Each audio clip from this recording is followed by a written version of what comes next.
Hey everyone, welcome back to our channel. Today I'm going to show you how to use McDonald's app on DoorDash. Here's a quick guide to make it easy and get your meal delivered to your door.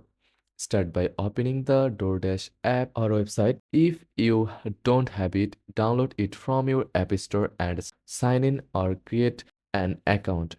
Use the search bar at the top and tap McDonald's. Select the closest location to you from the results. Scroll through the McDonald's menu to find your favorite items, Big Macs, fries, you name it. Tap Add to Order for each item you want. Once you are done, tap the cart icon to review your order. Double check everything, including the quantity and any customization. Hit checkout, enter your delivery address and select your payment method. Confirm your details and place your order. And that's it. Now sit back, relax, and let DoorDash bring McDonald's straight to your door. Like and subscribe for more helpful tips. Thanks for watching.